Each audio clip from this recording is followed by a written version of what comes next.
Hello, class. Today we are going to talk about optimization using calculus. So for our first problem, I want to look at the following. Oh man, let me scroll it down. Oh no, my little two didn't follow me. Hold on. Okay. I want to find the length and the width of a rectangle that will result in the area of 32 feet squared. Well, some of us may be thinking, well, that's really not that hard. Let's see, how about, oh, I don't know, 16 by 2? Or maybe 8 by 4? Yeah, those are some options, aren't they? Totally, circle it, call it a day. Okay?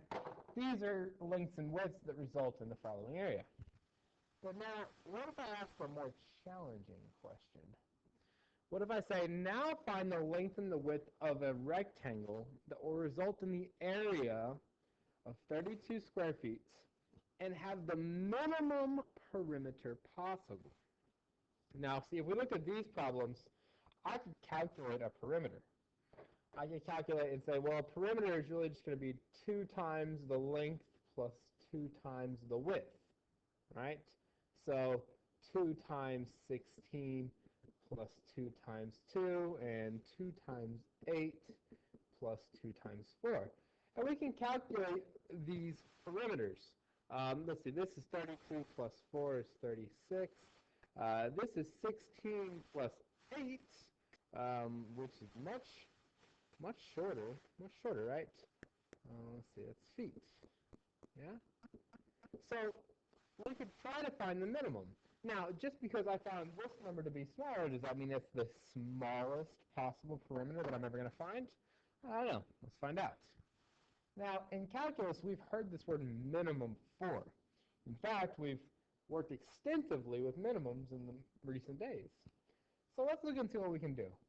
I know that I can calculate an area of 32 by taking the length times the width. And I'm going to represent, of course, length with x, width with y. Now let's think about perimeter. Perimeter we said is 2x plus 2y. I'm going to use just p for perimeter. Now what am I going to try to do? I'm trying to minimize the perimeter. Now in calculus, we've been talking about minimums. We've been talking about minimums in the sense of like a relative min or an absolute min. And we've been talking pretty heavily about taking the derivative and setting it equal to 0 to find those critical points. Well, we want to do the same thing. Only right now I have it in terms of x and y, and I just don't like it. So I'm going to use this given equation, and I'm going to solve for y. Well, that's really not that hard. Y is equal to 32 divided by x. Okay, so let's put this in. I can now say 2x plus 2y, which is 32 divided by x, is equal to my perimeter. I want to take this, and I want to differentiate it. All right. If we differentiate the following, I could find dp dx, because I'm taking the derivative in regards to x. Well, what's the derivative of 2x? It's just 2. Well, this is interesting. This is like 64 over x. Do we agree? And I'm going to come out here. This is like 64 over x. I'm simplifying some things, which is really like 64x to the negative 1. And when I take this derivative, I'm going to get negative 64x to the negative 2 or over x squared. I can work that either way. So this is my derivative. Now, to find a minimum, we have to find a critical point. And you guys know critical point means we're set equal to 0. And you guessed it, we can start moving things around.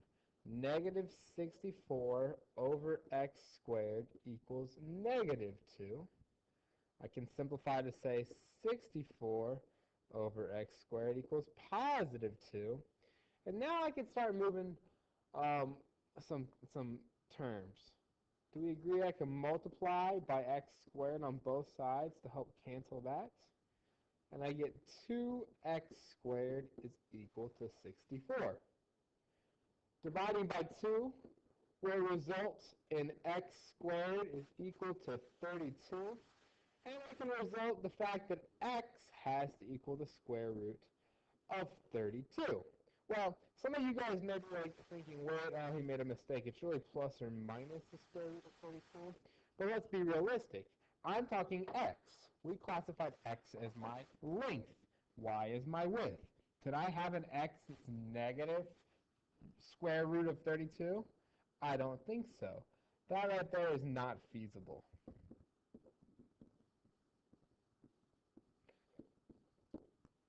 So, we have to do one little thing. Let's show this.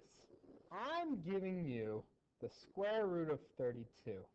And I want to pick a number a little bit smaller, maybe 5, and a little bit larger, maybe 6.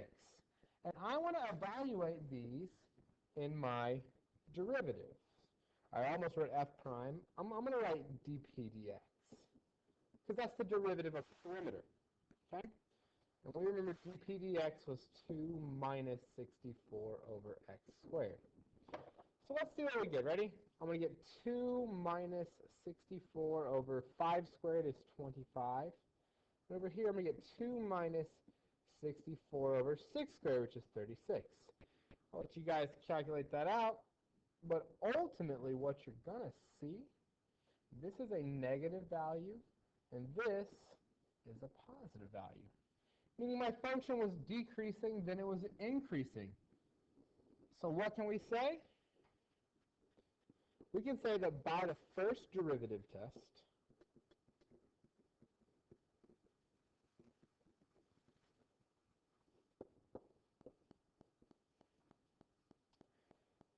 our perimeter will have a minimum.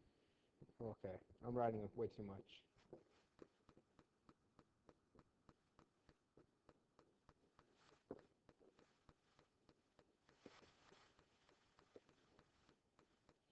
When x, my length, is equal to the square root of 32. Now, you're probably thinking, wait a minute. It said find the length and the width, didn't it? Yeah, find the length and the width. Well, that's not that big of a deal.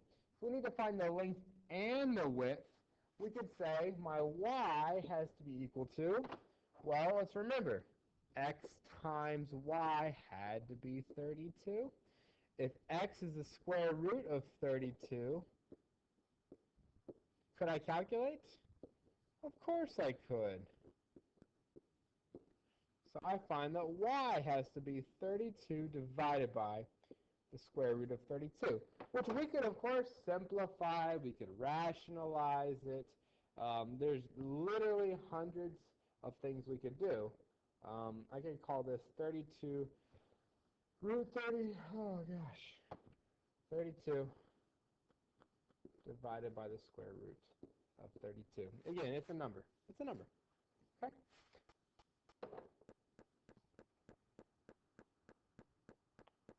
And we can know that these two things right here are the same thing. So when x is equal to y, and they're both the square root of 32. Okay? And that's kind of cool. So let's try a beefier problem. What if I have a rectangular piece of paper that's to contain 30 inches squared, so 30 square inches of print? We say the margins are set to 1 inch, and we must find the dimensions that result in the least amount of paper. Again, here's that key word. The key word, the least amount of paper. So let's write down what we know. We want to contain 30 inches of print, and I'm going to draw a little diagram. I have paper, don't I? And we know paper has margins. Green margins, apparently. And I'm telling you that these margins are 1 inch. 1 inch. So I'm going to classify this as x by y. And this is going to be x plus 2 and y plus 2. Now, why are we adding 2? because I have an inch margin over here and I have an inch margin over here on the left side and the right side. So we want to contain 30 square inches of print. That's the inside piece. So I can say x times y has to equal 30. Now, I want to minimize the amount of paper I have. So am I asking about perimeter anymore? Well, amount of paper is going to be the area of the overall sheet. So the equation I'm trying to say is x plus 2 times y plus 2 has to equal my area. These are my two equations I'm going to work with. Now, I like this equation, but it has x's and y's. So I say we use this equation and solve for y. Y is going to be equal to 30 divided by x. So let's use this.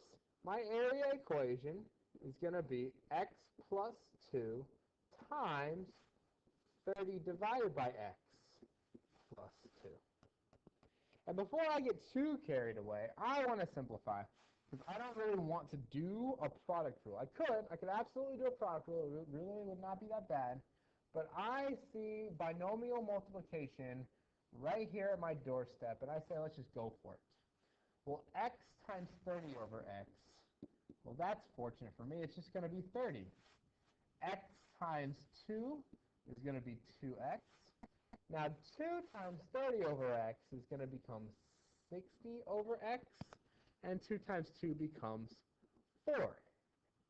Now, this is a good thing for me because now I can take my derivative, my dA dx. And well, the derivative of 30 is just 0.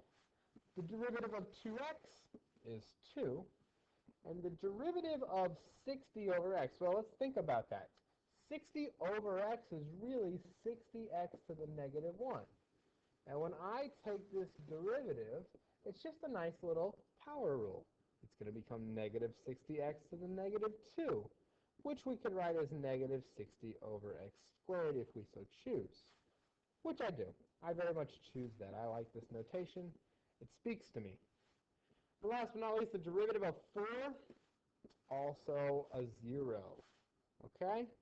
So, let's simplify this. And we know we're looking for a minimum, which means we need to find a critical point. So I want to take my derivative, and I want to set it equal to 0. You guys should be looking at something like this. Okay? Now, I want to move some things over. I'll let you guys work on that. Ultimately, you should get 60 over x is equal to 2. And that'll help you get 60 is equal to 2x squared. I hope we're following along with this. Knowing that that means x squared equals 30, and x must equal the square root of 30.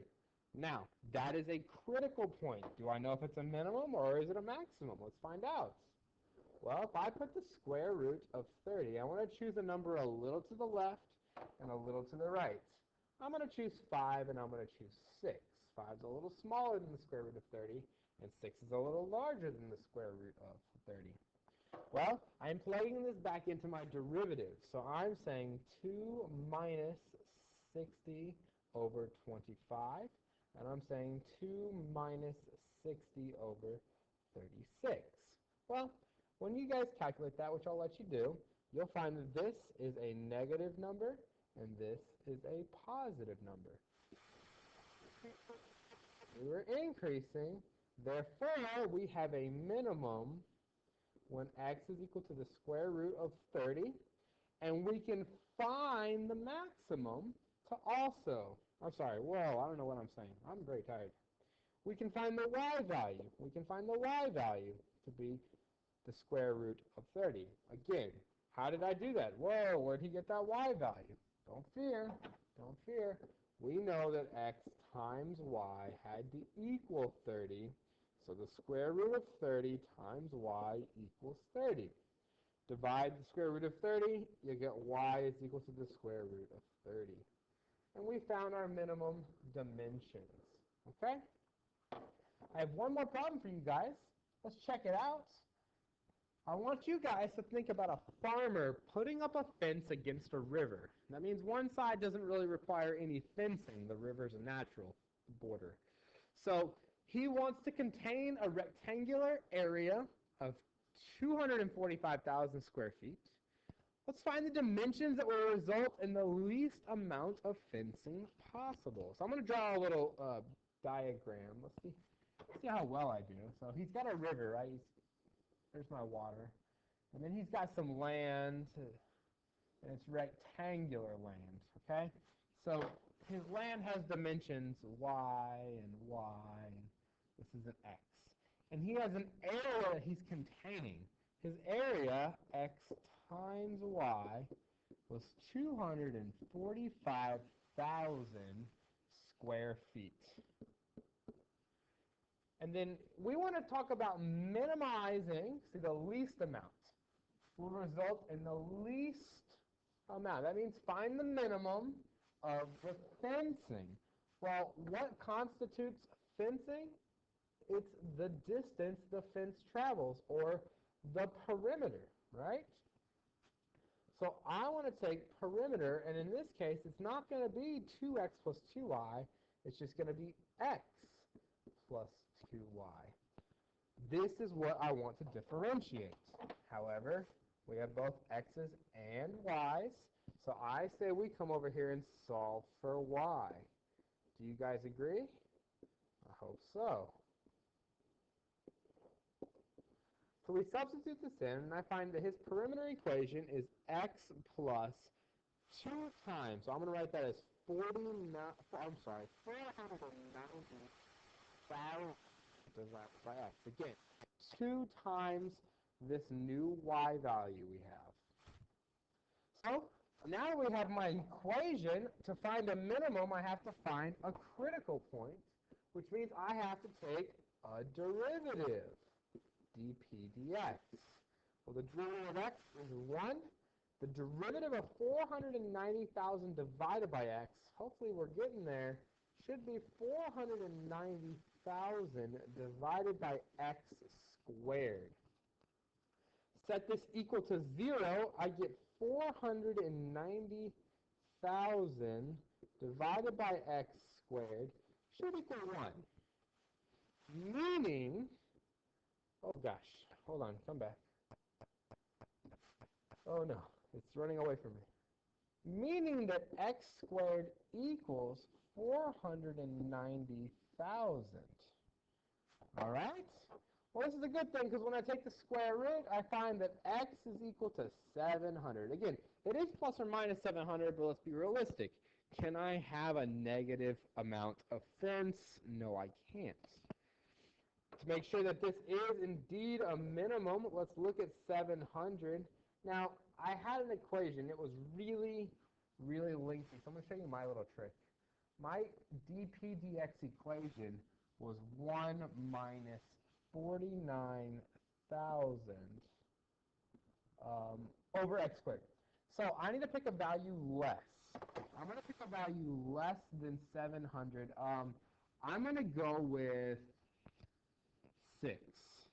I know, it's very much less. It's extremely less.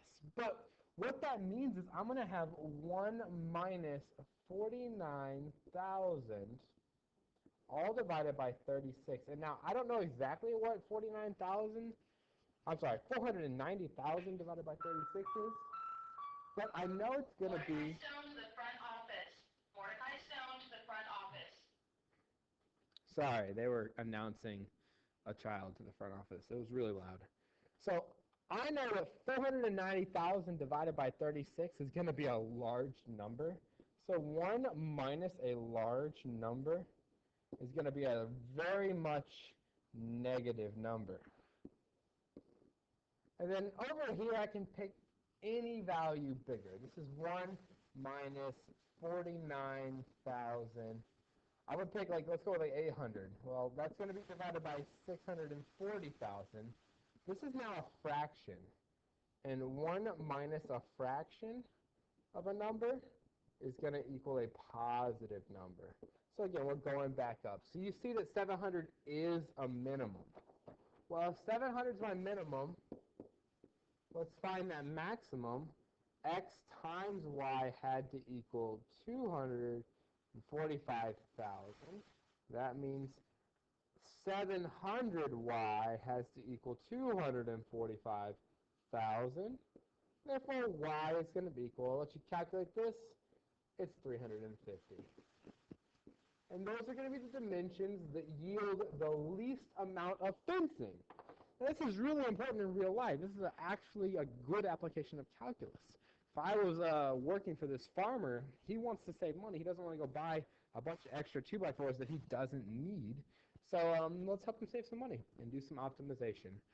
All right, guys, this is Mr. Troop helping you guys out today. If you guys have any questions, please feel free to email me or post on Emoto. Other than that, you guys have a great day. Bye-bye.